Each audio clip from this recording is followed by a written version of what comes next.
This is Contractor Sense with Ruth King. Welcome to Contractor Sense. Here you discover ideas, tactics, news, and information that matter to your contracting business and you. I'm your host, Ruth King. This episode is sponsored by HVAC Trust Books. Go to hvactrustbooks.com to discover how this tool can help you close more sales.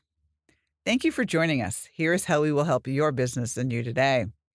In this last segment on stupid things that contractors do, I'm going to talk about 5 more things that you probably shouldn't be doing in the slower times of the year. And again, I'm not suggesting that any of you are doing any of these things. I'm just trying to help you avoid doing dumb things when it's slower. I mean, I want your bottom line to be as high as it possibly can. And in slower times of year, sometimes, it's not so easy to do that. So just make sure that none of these things are happening. And then we won't have to worry about your bottom line as much because your bottom line will be as large as it possibly can. Last podcast, I talked about the first 4. Don't pay overtime to office personnel. Don't pay overtime to field personnel. Don't tell the technicians how many calls they have each day. And tell the technicians how much time they have to complete maintenance checks and warranty calls. So those were the first 4. Today, we're going to go through the last 5. So there's a total of 9. All right, number 5, don't implement new hardware or software or procedures. All right, the slower times of the year are the best time to do all of these. Installing new procedures in the middle of the summer is insane. You don't have time to train. You don't have time to get it right. It gets frustrating. People just not in the busy time. This is the best time of year to install hardware and software. It's the very beginning of the year. You've ended your year and you should have that last year closed out. Guess what? It's time for new hardware or software. The field personnel have time to play. And I use the word play because that's what they need to do with the new devices and get used to them before the busy season. The last thing you want them to do is to take scratching their heads going, how do I collect money? Or how do I get an invoice to a customer when it's busy? They got enough to do. By that point, billing a customer and collecting payments should be like, water rolling off a duck's back. They should not even have to think of it when it's busy. That's why they get to play with this stuff when it's slower.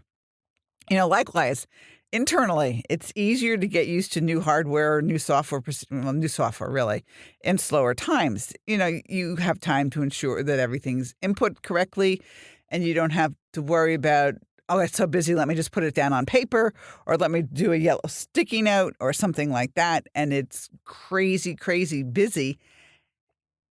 And you just, lose it because you don't have time to really and truly understand what the software is. Take the time now. This is the time of year that you absolutely want to do new software procedures. All right.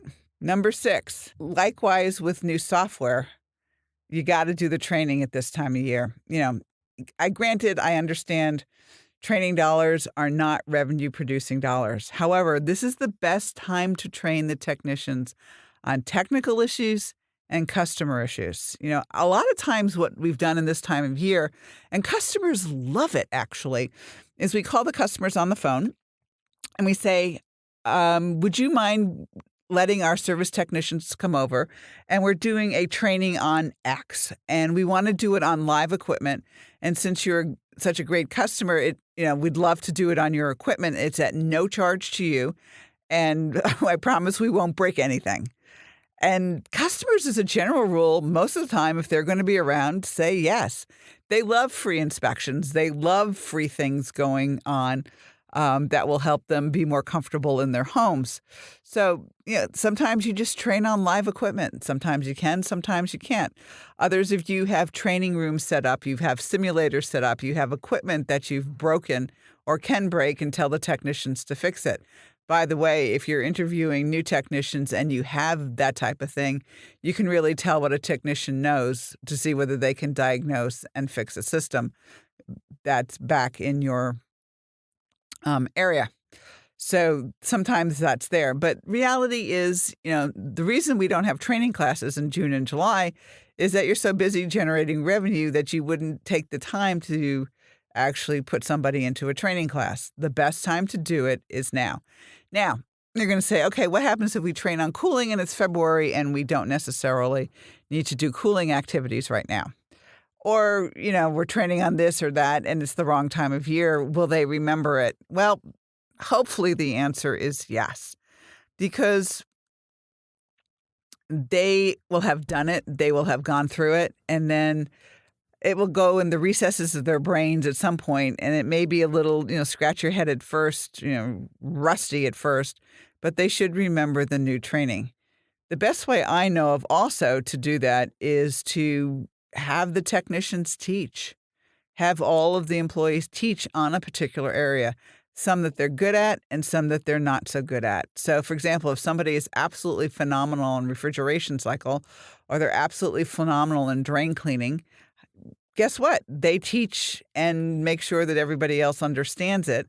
And as penalties, if they don't make goals, I like to have my penalty. Everybody teaches a class and brings the donuts or whatever food they want for the meeting. And generally in those situations, if somebody is not good in electrical, I'll have them train on some spot in some part of electrical training. It gets them really good really quick, simply because they don't want to look bad in front of their peers. So please train in the slower times of the year. They will remember it, especially if they've had to reinforce it by teaching it. Think about if you're sending them to training classes that are outside of your building, and have them come back and train on what they learned. It's the best way to reinforce the training that they actually got. Okay, when we get back, I will give you the last 3 stupid things contractors do in slower times. Thanks for listening to Contractor Sense. We will be right back. Do you ever have warranty leak issues? One of Ruth King's clients did about 4 years ago. Thousands of dollars in expense and unhappy customers. She solved this problem for him, though. How? With a leak letter that every customer must sign when a service technician discovers a refrigerant leak. Once they implemented the letter, there were no more warranty leak headaches. No warranty leak callbacks. Happier customers. The surprising result was more replacement sales, too. To get a copy of the leak letter for free, just send Ruth an email at ruthking@hvacchannel.tv. That's ruthking@hvacchannel.tv. You can't. That's what my daughter Kate told me when I said I wanted to make financials fun. The gauntlet was laid down. The red blanket was waved in front of the bowl. Ronan the Rubber Duck was born. This ebook is a whimsical look at financials from a duck's perspective. To get this fun, easy-to-read Kindle book, go to Amazon and search for Ronan the Rubber Duck Dives into Financials. That's RONAN, the Rubber Duck Dives into Financials. Let me know if I made financials fun for you. We're back. Thanks for listening to Contractor Sense. Here are the last 3 things I've identified, stupid things that contractors do in slower times of the year. This one just drives me insane. You find this great employee, whether it's technical or non-technical, it does not matter. The person's references checked out. If you tested them either technically or, with how would you handle this particular situation, and they come up with the right answer, their references check out great. They're moving from another city. And it's February or it's a really slow time of year and you don't want to hire that person. Hire that person. You will find a way to keep that person busy to be able to when it gets busier. Make sure you're testing and make sure that this is the right person that you absolutely want. But you never, ever, ever know when a really good employee is going to walk in your door. And if somebody walks in your door and they're really good, you really and truly want to hire that person, whether it's busy or whether it's slow. I'll give you a perfect example on this. One of my contractors that I work with, wife got a job offer in another city, and the job offer was too good to be true, so they both were leaving for the other city. And it happened to be in a city where I had another contractor I was working with, so all they had to do was make one phone call. The guy was phenomenal, and they had a great tech at this new company.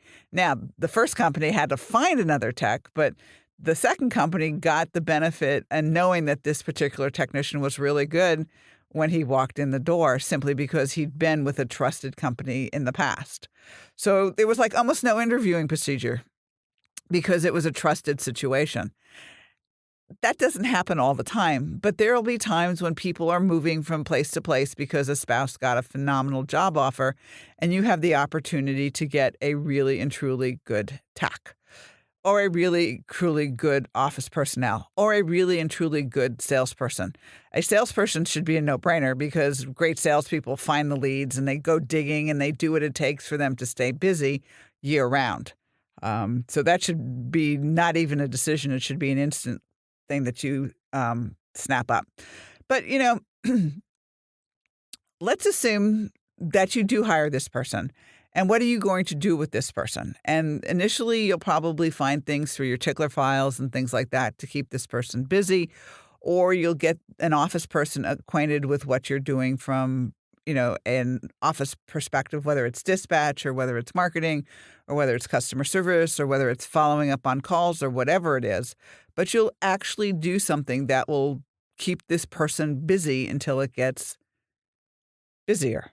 And I've also seen situations where somebody is moving and they need a month or two to move, but you've offered them the job and they've signed off on it that they're coming. So this is a situation where you found a really great person. It's slower time of year and they are not coming for another month. That would be cool too. So, build the best team you can. If a great person comes in and it's not an appropriate time, hire that person anyway. You'll keep the team really good and you'll find the work for that person to do. All right. So that's number 7. Number 8 is spending a lot of marketing dollars trying to get new customers. So I see this all the time with SEO companies. Oh, we want you to spend X number of dollars a month. Well, spending X number of dollars a month in a slower season is dumb because you're not going to get anybody paying attention. They don't need it. They're not paying attention. It's flying right by them. The only people that pay attention more often than not are those people who are your competition and they're trying to up your costs. Do marketing on the internet, SEO type marketing, pay-per-click type marketing in busier times of year when people are starting to think about what you provide. Don't do it in slower times of year where people are not even going to pay any attention. You're absolutely wasting your money. So, the only people I would market to in slower times of year are your existing maintenance agreement clients. They're the ones who will pay attention to what you say. They'll pay attention to what you offer them. And you might offer them, specials, nothing below, obviously, overhead costs and break even and a certain net profit per hour. But you might offer them specials only, at this time of year because they are maintenance agreement clients. Maintenance agreements those customers will pay attention to you, whether it's busy or whether it's slow, because the trust has been built up. If somebody doesn't know you from a hole in the wall and they see an ad for example, air conditioning and it's February, they're not going to pay attention. Or they see one in March for furnaces and it's 50 degrees out or 60 degrees out and they got the windows open. They're not going to pay attention. So don't waste your money on SEO or pay-per-click and all this stuff when it's a slower time of the year. Do more when it's busier. That is so much better. All right. And number 9, and I see this happen too, is complain or worry about the slower times of the year. We're in seasonal businesses. We have busy and slow times. So if you want less slow times, guess what? More maintenance. Build a great maintenance agreement program. Even with maintenance customers, you will still have peaks and valleys, although they will be not as high and not as low because of maintenance. So if you're worried about this time of year, remember to be saving 1 or 2% of every dollar that comes in the door to cover cash flow needs that could potentially arise in this time of year. So, if you can keep the cash in the bank and you've got enough cash to cover 3 to 6 months worth of operating expenses, then great. You don't have to worry about slower times of the year. And I have one of my clients is in an area where we have tried everything, even for maintenance agreement customers in the month of February. Nothing, and I mean nothing, has worked. And so we've stopped marketing and wasting dollars. This happened over a couple of year period, and now we just don't do it. And when we put the budget together, so that February really sucks. Excuse me for saying it that way, but this has happened for a period of, 5 or 6 years now. And I remember a couple of years ago, the owner was just complaining about it. And then I said, we hit budget within $3,000, and we did. And I said, what are you complaining about? I said, it's February. We know it's going to be awful. He goes, I know. I just want to complain about it. All right. So the reality is, if you have slower months, they're going to be slower months. Make sure you have the cash to cover overhead and those types of things in slower months. So that's it. Those are the 9 stupid things that contractors do in slower times. So let me review them really quickly for you.